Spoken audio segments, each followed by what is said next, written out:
Halo kolega dosen Indonesia, apa kabar? Semoga selalu sehat dan semangat selalu ya. Tanpa terasa kita sudah sampai di penghujung 2023. Saatnya kita melakukan evaluasi, melakukan perbaikan-perbaikan untuk ke depan di 2024 ya sebagai dosen.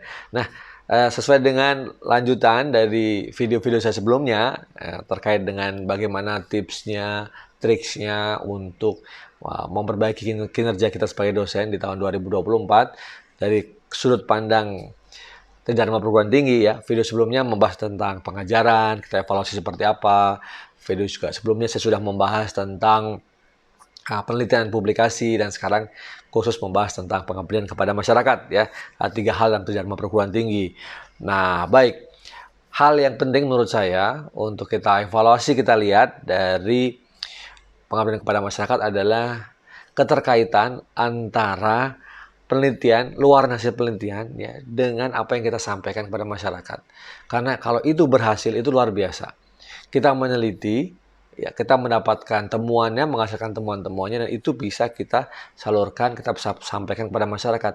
Paling tidak, yang bisa dilakukan adalah kita melakukan diseminasi dari hasil-hasil penelitian kita itu ya, berdasarkan kajian-kajian ilmiah untuk memecahkan masalah dalam masyarakat. Itu poin paling penting. Ya. Ataupun akan sangat bagus lagi kalau itu bisa diaplikasikan. Ya, mereka masyarakat tertentu, ya kelompok, organisasi, perusahaan, atau bahkan masyarakat negaraan gitu ya, sesuai dengan bidang keahlian kita. Ya, kalau saya kebetulan terkait dengan bisnis internasional dan hubungan internasional, saya selalu tergelitik dengan masalah-masalah sosial, politik, ekonomi, hubungan internasional. Tentu apa yang terjadi dalam masyarakat terkait dengan itu, tentu saya ingin sekali untuk bisa ya berkontribusi kepada mereka. Nah, tadi kalau hasil-hasil penelitian kita ya sesuai dengan roadmap penelitian kita itu bisa bermanfaat buat pemecahan masalah yang ada di masyarakat, itu akan sangat luar biasa. Itu esensinya ya, karena kita ingin membina, kita ingin memberdayakan masyarakat.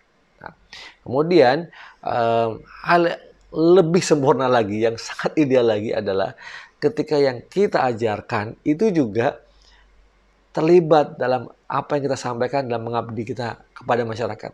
Gimana itu, Prof? Maksudnya, kalau tadi penelitian kan jelas ya, ada luarannya, topiknya, kita bagikan kepada masyarakat, kita diseminasikan, kita bantu masyarakat kalau ada masalah-masalah apa yang sesuai dengan bidang kita, ilmu kita bisa perbaikilah persoalan-persoalan yang ada di masyarakat. Walaupun kecil sekalipun ya, tidak usah terlalu berpretensi kita akan mengubah dunia.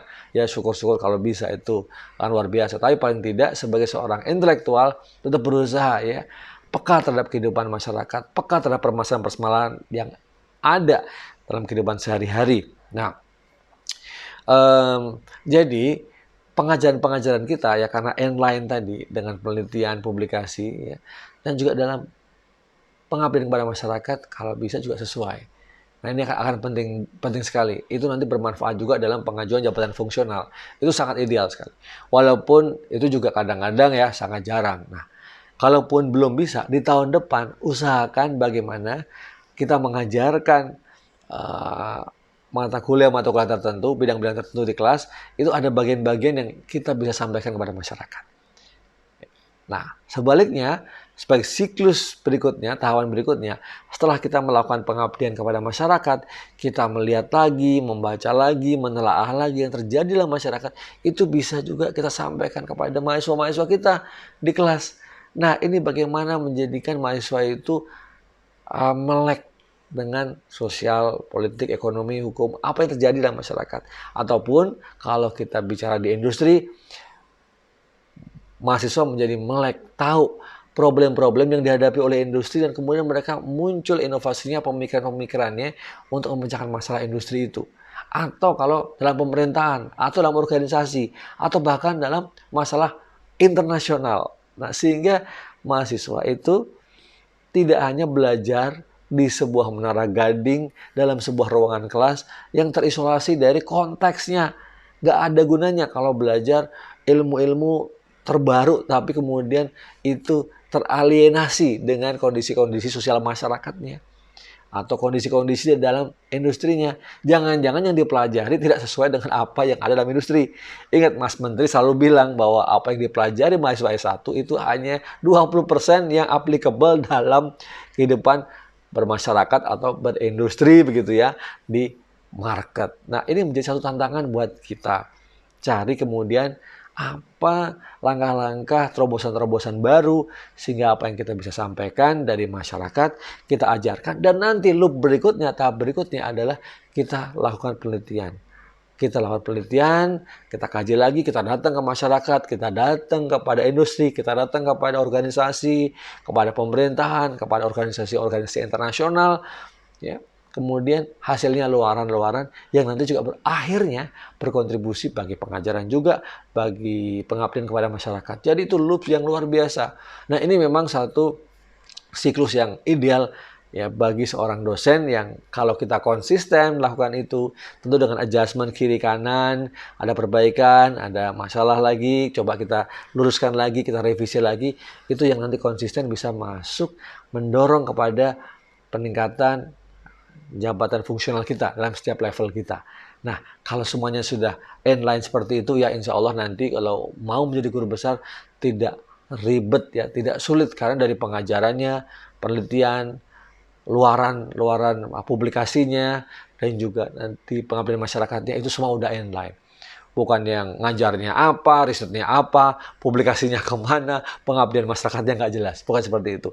Nah, semoga apa yang saya sampaikan ini terkait dengan evaluasi tips dan triks pengabdian masyarakat bisa bermanfaat buat teman-teman semua. Ya, ingat sekali lagi, kita sebagai intelektual punya kepekaan, punya nurani, hati nurani terhadap persoalan-persoalan yang berkembang dalam masyarakat.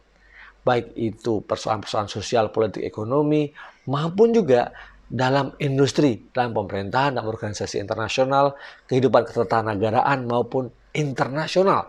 Luar biasa. Jadi tidak ada gunanya Anda hebat menjadi seorang guru besar, duduk manis menikmati semua fasilitas dalam pendidikan tinggi, tapi Anda diam saja ketika ada permasalahan-permasalahan sosial atau kehidupan berbangsa bernegara yang harus Anda cermati, yang harus Anda sampaikan, harus Anda kritisi, tapi Anda memilih diam saja. Paling tidak, ya, Anda bisa menulis, menyampaikan berekspresi dari melakukan video seperti yang saya sampaikan ini, sehingga masyarakat tercerahkan, masyarakat bisa mendapatkan manfaat dari status kita sebagai dosen, sebagai guru besar apalagi.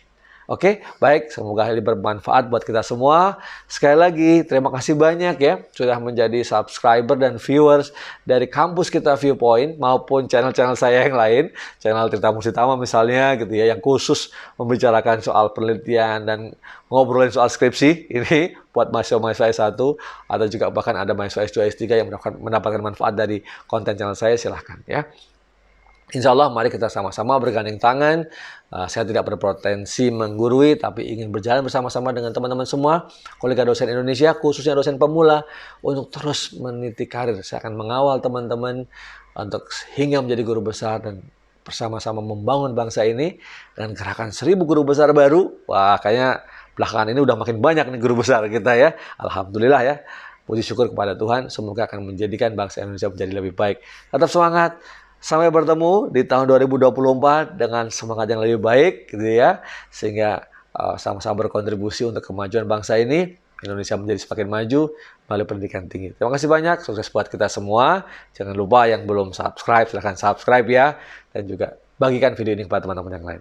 Kolega dosen Indonesia. Terima kasih banyak, sampai ketemu lagi. Assalamualaikum warahmatullahi wabarakatuh.